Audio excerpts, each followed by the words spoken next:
Hello, everyone. I'm back, and I just want to talk to you about a gentleman turned himself in voluntarily to the White House security because he said that he accidentally crashed his drone on the White House grounds.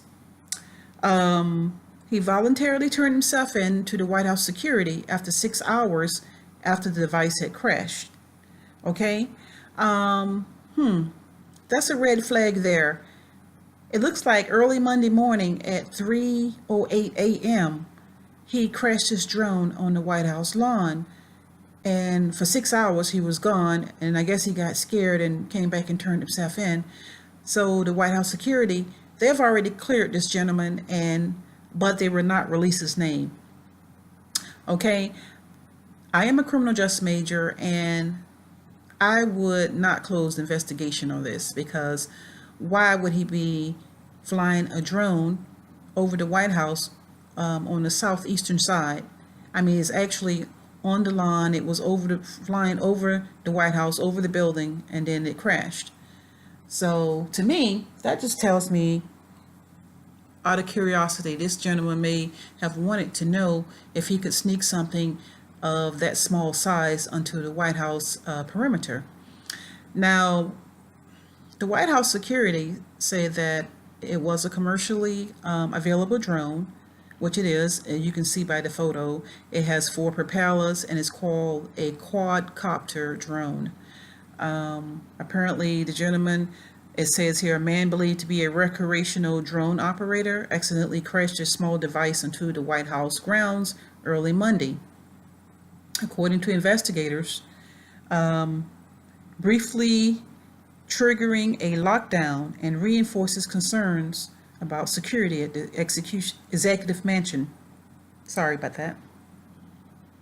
The man later called the Secret Service on his own and explained that he never intended for his 2-foot wide quadcopter to breach White House security. The agency said they were working to corroborate his account. So they did release him, but they did not release his name to the public as of yet. I just want to reiterate on some of the things that have happened at the White House in the past as far as security breaches.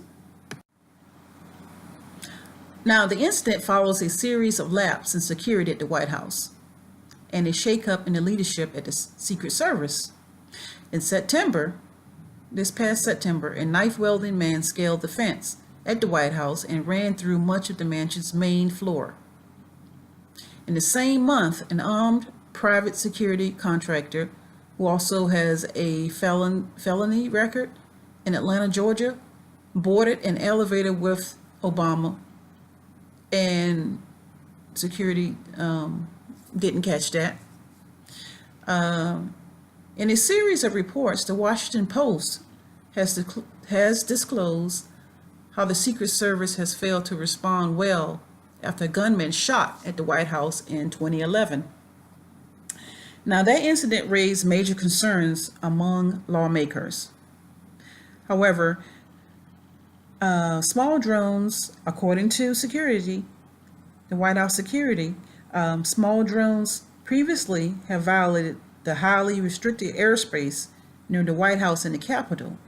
But this one incident of this drone crashing on Monday morning, this incident was believed to be the first time that a drone has penetrated the White House perimeter. So I'll leave you with that. And I'm also going to leave a link where you can read the full article on this. Thank you for viewing, and please subscribe. Hello, everyone. I'm back, and this time I want to talk to you about a gentleman who crashed his drone on the White House grounds earlier on Monday. It says drone operator says he accidentally crashed device on White House grounds. This gentleman, he went to the White House security. He did turn himself in. And he said he didn't mean to do it, but he did come and voluntarily turn himself in 6 hours after the drone had crashed. It was 9:30 a.m. So apparently he was out and about at 3 o'clock in the morning a.m. and he was flying his drone over the White House grounds. Okay. The White House security said that they investigated the gentleman. They did not release his identity, but they did agree that he did not pose a threat to the White House security. And they did say that the device that crashed, it was a quadcopter with 4 propellers. It was a commercially available drone that you can purchase in stores, and it's called a quadcopter. I have a photo here. You can see in the photo that is the actual drone itself. If you ask me, I am a criminal justice major, and I did graduate with a 3.75 grade GPA.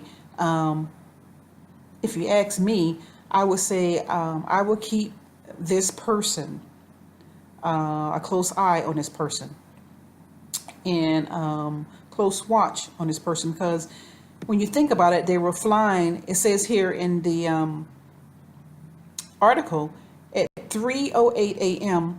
early Monday morning, he was flying his drone over the White House and the southeastern side, and it crashed. So apparently when it crashed, he must have ran off.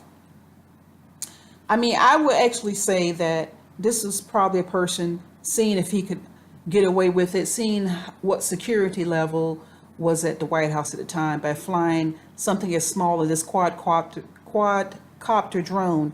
It weighs anywhere from 2 to 5 pounds. It can easily be snuck in, as it was snuck in over the White House security. And I don't know. I'm just very suspicious of stuff like this. Also, to look at the past events that has happened at the White House, the security breaches. The incident follows a serious lapse in security at the White House, and I'm going to read them off to you. A shakeup in the leadership at the Secret Service did follow because of the lapse of security at the White House. In September, a knife-wielding man scaled the fence at the White House. He ran through much of the mansion's main floor, and shortly after that incident, another incident is where an armed private security contractor in Atlanta boarded an elevator with Obama the same month in September. In a series of reports, the Washington Post disclosed how the Secret Service failed to respond well after a gunman shot at the White House in 2011. The incident raised major concerns among lawmakers. Now, small drones previously have violated the highly restricted airspace near the White House and the Capitol. But this incident with this quadcopter drone is believed to be the first time that a drone has penetrated the White House perimeter. So like I said, I will keep a close eye on this person, and he pretty much opened it up to where anyone, whoever was thinking about breaching the White House security, if they could sneak something in. I mean, this is pretty much showing them that it can be done. And this is what I just wanted to bring FYI today. This actually happened yesterday, Monday. So right now it's Tuesday, January 27th, 2015. And I'm going to leave a link if you want to read more up on this about the drone operator says he accidentally crashed device on White House grounds. Okay, thank you for viewing, and please subscribe.